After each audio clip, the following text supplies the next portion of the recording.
Hello, hello! I watched the first episode of every new Fall 2025 anime so that you don't have to.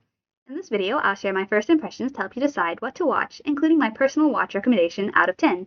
Not a rating for the show, but just for how much I think people should watch it.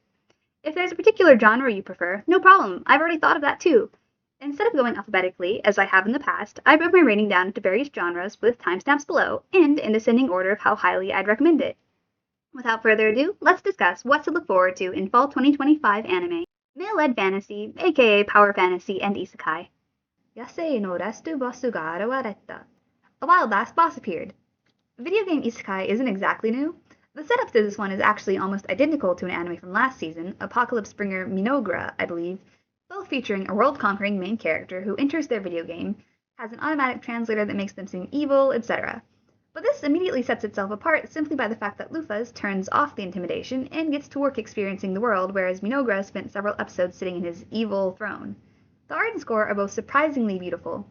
Some of the choreography, at least in the first episode, didn't quite live up to the quality of the animation, but it's left me looking forward to future fight scenes. The main character feels like someone who genuinely loves the game they've been put into, so I'm excited to follow them. 7 out of 10. Tono mo sukeru de isekai horo meshi ni. Campfire cooking in another world with my absurd skill, Season 2. Another vibey season of Mukura going around collecting gluttons to feed. The map quality is obvious, but there's probably not much more to look forward to other than more delicious looking food. 6 out of 10. 暗殺者である俺のステータスが勇者よりも明らかに強いのだが. My status as an assassin obviously exceeds the hero's. It's the good sort of edgy drama, until it's not. It's one of those shows where a whole classroom gets isekai'd and it acts self-aware in a very surface-level way. It has all the typical trappings of these types of stories, but while it's serious enough to feel different, the assassin main character is kind of annoyingly inconsistent. He acts as if he's so much smarter than everyone else, while knowing nothing and only occasionally being as cautious as it seems he should be. Then he swoops in after being a quiet loner for the entire episode, giving speeches and orders like your typical hero type, and he no longer feels consistent at all. The side characters aren't anything to write home about either, and the plot seems liable to slip into the basic kind of edgy fantasy. 5 out of 10. 味方が弱すぎて往生魔法に徹していた強敵魔法師、追放されて最強を目指す. The banished court magician aims to become the strongest. It's a somewhat decent generic, perhaps because the main character seems a little different than your typical OP fantasy main character. He's quietly mature, but not too stoic. For example, after he gets banished from his party, he tries his best to warn the kingdom of coming danger, despite their betrayal. Afterwards, he reunites with his old party members and goes on your typical adventures. It's well enough animated, and the characters are well written, and seem to have consistent and realistic personalities and emotions. 4 out of 10. You're not ready for this title, and neither am I. 信じていた仲間たちにダンジョンの口で殺されかけたがギフト無限ガチャでレベル9999の仲間たちを手に入れて元パーティーメンバーと世界に復讐とざまします。My gift level 9999 unlimited gacha, backstabbed in a backwater dungeon, I'm out for revenge. It's strangely well animated, definitely your typical power fantasy, but potentially a good one. I appreciated the main character having period-accurate low literacy rate. It's a small detail, but it makes the world feel a little more fleshed out. His role as a human, which are a lower class in this world, actually causes him to face discrimination, both systematically and by other races, which I appreciated. The classic portrayal, however, was way too sudden, since nothing was done at all to make the party's kindness in the first few minutes seem anything less than genuine, especially considering how they went from 0 to 100 in terms of hating him. Things happen far too conveniently as well once Mei, the maid, shows up, which seems likely to reduce the quality of the writing. 4 out of 10. Mushoku no Eiyu. 別にスキルなんかいらなかったんだが. Hero without a class. Who even needs skills? It's about as basic as it gets. The main character learns skills that other people automatically have through his own effort, which could have been interesting, but the characters are a bit too bland, including a token brother complex little sister, and the animation is almost comical at times. 4 out of 10. Nagaki no Borai wa intai shitai. Part 2. Let This Grieving Soul Retire, Core 2. For me personally, I didn't enjoy Season 1, and I'm probably not going to enjoy Part 2. I think it may actually look better, the style seems crisper, but it's ultimately just not the story for me. It's kind of giving Imminence in the Shadow without the extremity that made it fun. 4 out of 10. Souzai Saishuka no Isekai Ryokoki. A Gatherer's Adventure in Isekai. It's also as basic as it gets. I'm kind of confident I've seen this before. Maybe I briefly read the manga. Basically, your token main character has visual aids for gathering, and then things happen for no reason just to move the plot along at a breakneck pace. 4 out of 10. Shonen and action. Gachiakuta, continuing. This continues to ramp up the tension and emotional intensity, delving into the world and characters. It's all very exciting and short, and if you like shonens, I highly recommend it. 8 out of 10. Sanda, a series about a high school descendant of Santa developing powers and helping a classmate find her missing friend. It's very odd, and it feels like it's airing in the wrong season, Santa, in my fall anime. But as soon as I heard the main character's voice, I knew I had to see it to the end. Murase Ayumu is my favorite voice actor. He plays Japanese Venti, among others. The art style takes a little getting used to, especially the expressions, but I actually really like it. There's definitely some potential for incredible fight scene animation here. It's also oddly funny, like I had to pause it to laugh several times, but the humor is kind of darkly absurdist. Buff Sandman was interesting. I have a feeling this might end up exploring ways of coping with trauma and growing out of childhood, just knowing the author, and it has the setup for it at least. 7 out of 10. Hero Academia, final season. Full disclosure, I haven't watched the anime since the overall arc, since I had been reading the manga since well before then, and decided to wait for the animation to finish before rewatching everything. As such, it's been a while since I've caught up to the final war arc, and I can't really remember what was going on super well, but I can guarantee that this will be an exciting final season full of vibrant action and a fair few strong emotional beats.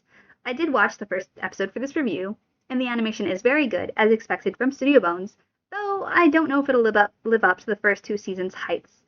If only because of the scaling powers and decreased actual combat, aka a lot of light beams and less of the amazingly choreographed hand-to-hand.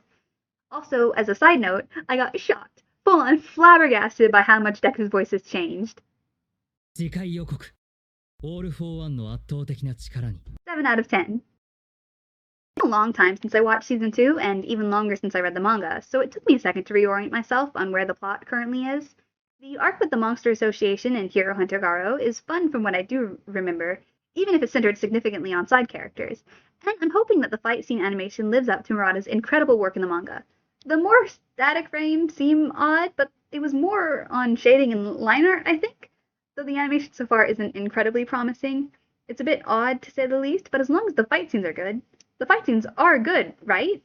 6 out of 10. Tojima Danzaburo wa Kamen Rider ni naritai. Tojima Wants to Be a Kamen Rider is about a salaryman achieving his dream of becoming a Kamen Rider. It's been a funny amount of time, 10 minutes, being a whole-ass delinquent anime with a side of Chunbyo, and it wasn't totally clear how seriously we were meant to take it. Probably not very, but it was played just a little too straight. I did appreciate that Tojima's years of training actually made him strong, rather than him just randomly being strong from dreaming about it when the actual danger kicks in. Simultaneously, I don't understand him hesitating for even a moment to fight the Chakra Bandits after bodying a literal bear earlier in the episode. His emotional ties to being a Kamen Rider were sweet, though. I'm just not 100% sure about this anime. 6 out of 10. Modern romance. Yana-kun no Futsu no Hibi, Yana-kun's Ordinary Days. This hella cute and incredibly sweet anime follows a disaster-prone soft boy male lead and an incredibly earnest female lead trying to experience ordinary high school life together. I love the 2 main characters, and the female lead feels totally authentic and lively without being cartoonish. My favorite moment from the first episode was when she didn't think she had a crush on Yano, then found herself noticing how nice his skin was, and immediately clocked that she did in fact have a crush on him. It felt very true to life for a teenage girl, and Yano was just really adorable. I'm excited to see her and Yano enjoying an ordinary high school life together. 8 out of 10. Let's play. Quest Darake no Mae Raifu. Let's play. It's based on a webtoon about video game developer Samara experiencing gaming, anxiety, and relationship drama. I had read the webtoon years ago, so I already knew I wasn't going to like this going into it, but having said that, Sam's voice actor actually made the character seem significantly less annoying than she had in my head, and the animation made it so that certain framing choices were reduced. In more direct words, it didn't seem like it was constantly trying to emphasize Sam's sexiness in the way that the webtoon did, which made it feel more natural all around. 6 out of 10. In Bukio na Senpai, My Awkward Senpai, Kanawa is a capable cutie pie with very relatable communication struggles that make her come off as cold to her coworkers. They're exaggerated when she meets Kamigawa, a new coworker, and is assigned to his training. The pacing is a little snappy in that some scenes and confrontations finish a little too quickly to feel like they'd actually have an impact on the characters. It's unfortunately not incredibly engaging, despite the fact that I like the characters, and the setup is decent. 6 out of 10. Tomodachi ni imoto ga ore ni dake uzai. My friend's little sister has it in for me. The title says it all. There's a fake relationship that causes the male lead's friend's little sister to begin actually pursuing him, and also a video game developing side plot that took me by surprise. It's nice that the love interest is his friend's little sister and not his. It's good to see anime moving away from the person who's fake dating is his cousin. Despite my preconceptions heading into this, the characters are actually quite fun to watch, and the titular friend's sister is actually very funny, while the male lead isn't a doormat, leading to some fast-paced banter between the two that was stupid funny at times. While she is funny, Iroha also definitely seems like a major pain for Akiteru to deal with. Another immediate issue, aside from the whole cousin thing, is that the fan service goes insane. 5 out of 10. Kimi to koete kyouei ni naru. With you, our love will make it through. A story about a high school girl falling in love with a classmate who also happens to be a dogman. I find it funny that this is airing at the same time as Sanda, another work by Pada Itagaki, the author of Beastars, just considering how many people I've seen comparing Hidaki, the dog boy, to Legoshi, or talking about how Beastars was a gateway to allowing this. The production values are actually really, really good, and the art is beautiful, but I just can't get over Hidaka being blue, or the fact that Mari was immediately down bad. Like, there's no doubt here that she's a furry. It's a very beautiful show, and I like the characters quite a bit and the clear metaphor for racism, but there are things that are just strange. As I'm writing this, they said, they're human even if their ancestors mixed with dogs, which, what? Also, the ending was honestly foul. I'm aware of how unfortunately common assault scenes are in various romances. They're insanely common in BL, for example, for some reason. But to kick off what's meant to be a lighthearted romance with one, and then to very likely just move past it, is not good, and is a trend that really needs to be moved away from. Having started the next episode just to see what comes next, the fact that Mari enjoyed it doesn't make it any better. Neither does Hidaki forcing himself to stop after having already started, especially since these are high schoolers. It's weird how casually they treat the assault, and their friend even forcefully locks the pair together just to see if it'll happen again. Like, are you serious? Really? You thought that was a good idea? It's unfortunate since the general quality is good. I'll maybe keep watching. 4 out of 10. Female-led fantasy. 最後に一つだけお願いしてもよろしいでしょうか? May I ask for one final thing? A badass female lead who doesn't take any shit accepts the breakoff of her engagement with a bang and begins pursuing justice. It has a really strong start, it's very funny, and the art style is beautiful. Scarlet makes for a fantastic protagonist, and the side characters are all really funny too. It's camp in a very good way, and I'll be looking forward to its development. 7 out of 10. I have no experience with speaking Chinese, so bear with me. Mufa Gangju Tijia for now. The Fated Magical Princess, Who Made Me a Princess. A little girl gets memories of the future, or potentially a past life, when her father ordered her execution, so she begins doomsday prepping to avoid her red flags. It has incredibly stunning background art, like actually insane. The animation is very beautiful as well, and the main character definitely has some of that Anya charm. I'm not confident that the story will necessarily be the best, but it's definitely worth a watch if you like the classic female-led fantasy webcomic tropes. 7 out of 10. Akujiki Reijou to Kyoketsu Koshaku. Past the Monster Meat Milady follows a noble lady known as a villainess due to her enthusiasm for cooking monsters, and a duke who's kind of into that. It's not bad by any means, the male lead is cute, Gatmoe boys are my weakness, I've said it before and I'll say it again. And the interaction with the female lead is sweet, but I'm not particularly drawn into the world or narrative. 5 out of 10. Tensei Akujou no Kuro Rekishi. The dark history of the reincarnated villainess. When a grown-up gets pulled into their teenage fantasy novel as the villainess and has to devote herself to keeping the Mary Sue female lead safe in order to avoid her own assassination.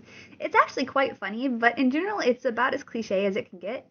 There obviously wasn't a huge budget for the animation, and the writing seems somewhat poor, but it's debatable as to whether that's on purpose though, since the main character wrote the story they're currently in during her teens. I'm actually kind of looking forward to this one. 5 out of 10. Times Family. X-Family. Spy Family. Not the most amazing opening episode ever, but the animation is as strong as always, and having read the manga, I'm really looking forward to this season. I'm very excited to see Lloyd's backstory animated for one. 9 out of 10. Alma-chan wa kazoku ni naritai. Alma-chan wants to be a family. Robot Times Family. It's well animated, and I really enjoy the absolute disasters that made Alma. They're really funny to watch with Alma's robodariness. Some of the jokes got genuine laughs out of me, and I'm looking forward to the chaos.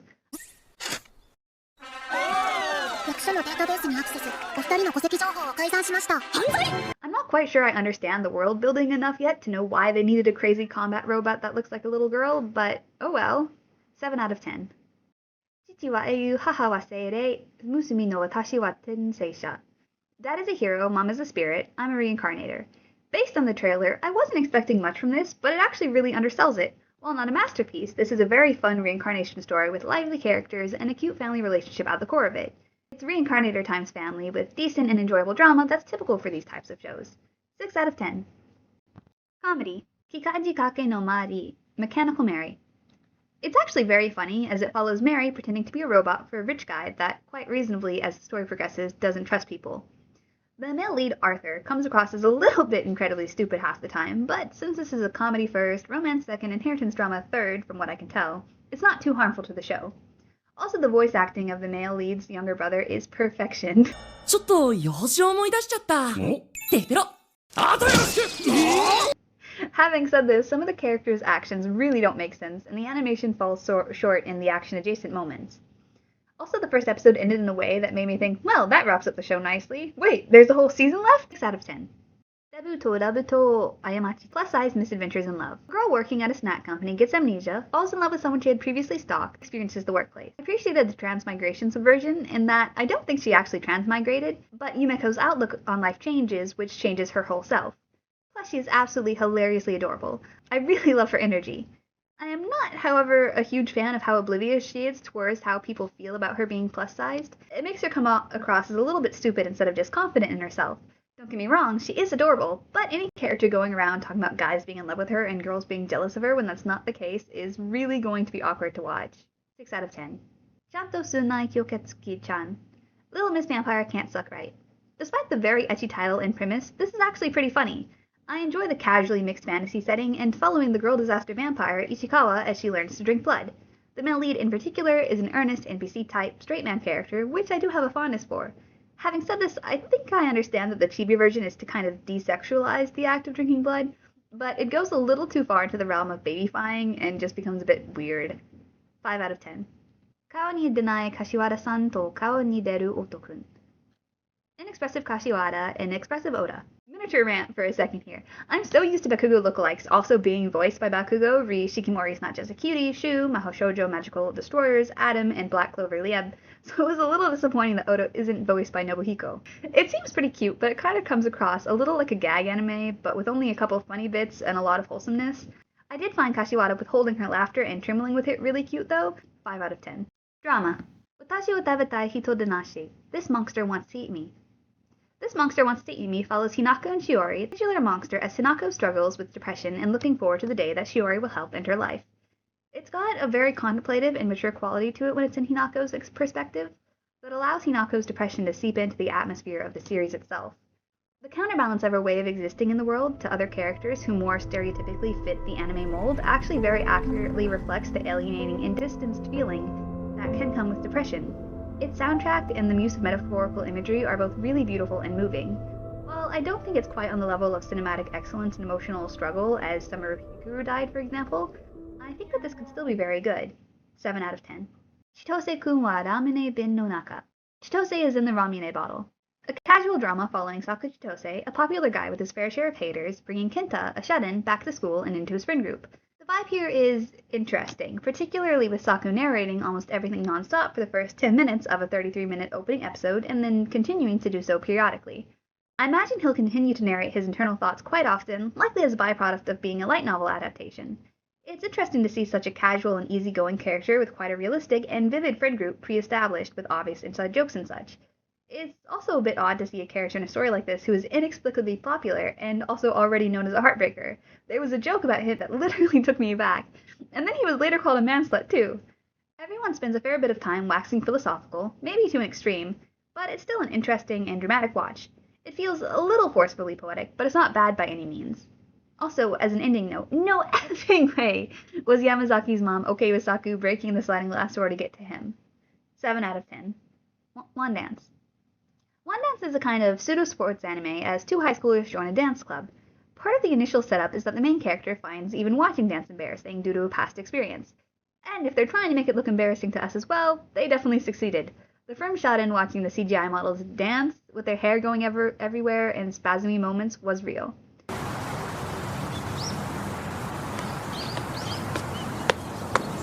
There was also a very odd live-action history segment on Scat, which actually made me feel like I was having a stroke. The female lead is really sweet, and I love the depth in the conversations she and Kabuko have. Basically, One Dance explores some really strong themes even in the first episode, but there are things that just make it a bit odd.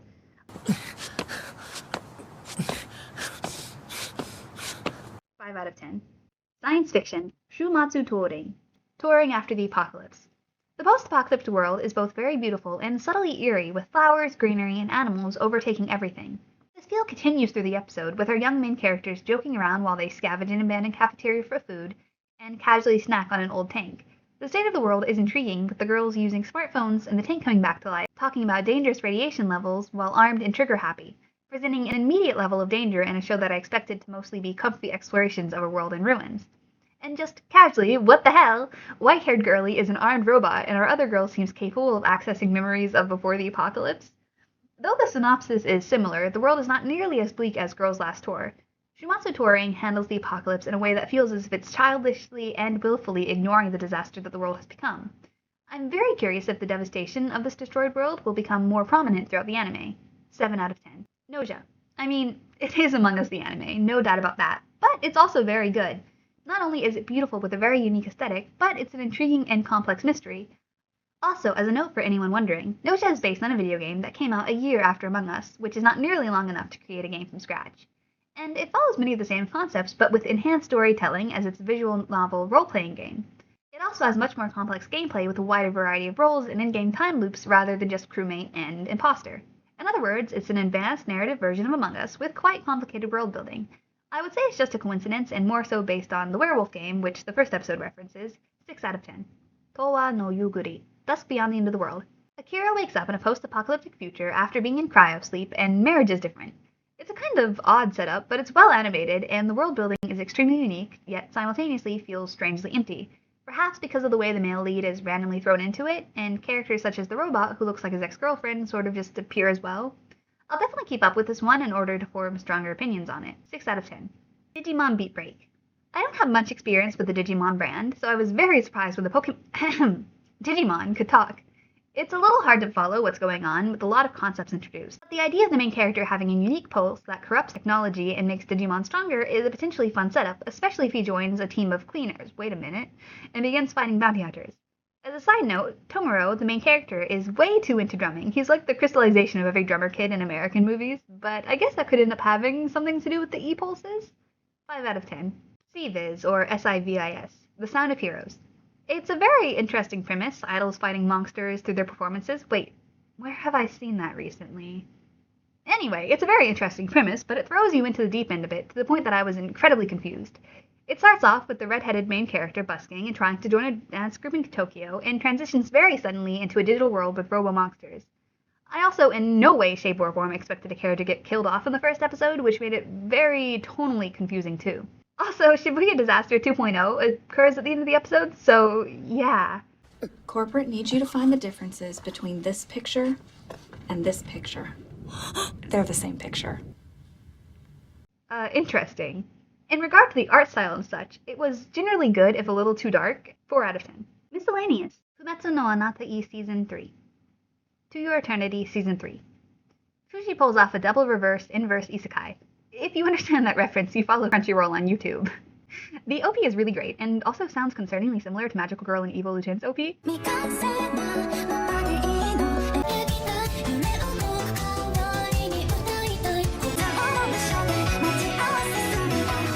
It's very interesting to leave the historic fantasy setting behind and introduce both new and reborn cast into this completely different world. It's also interesting how well everybody knows Fushi's legend. I really, really want to see Fushi get to be happy. I couldn't help but smile seeing him have fun, drink boba, and marvel at the modern world, but I just know it's not going to last.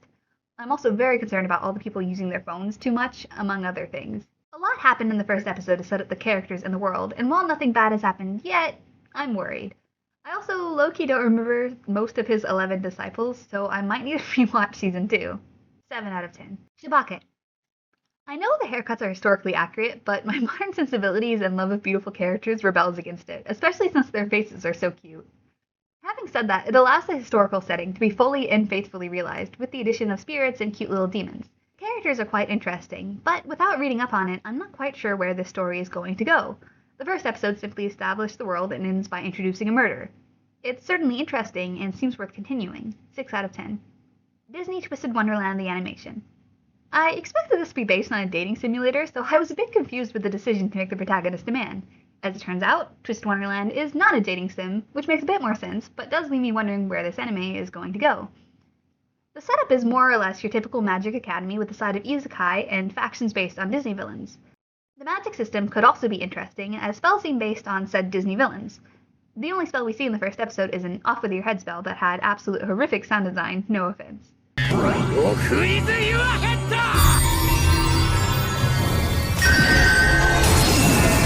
There's also a maniac fire-breathing cat.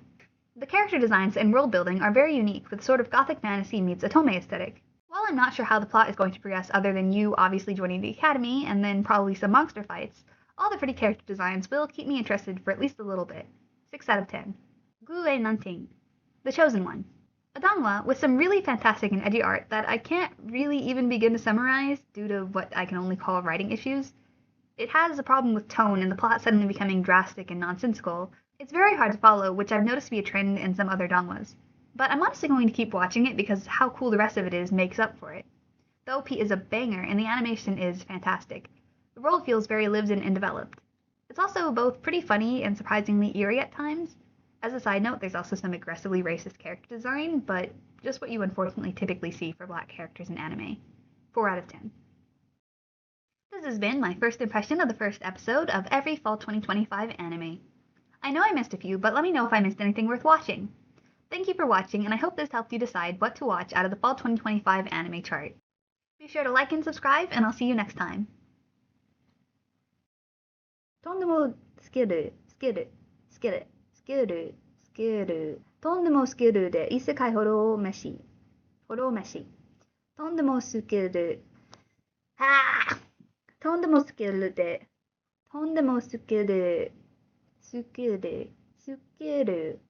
ちゃんとすない吸血鬼ちゃん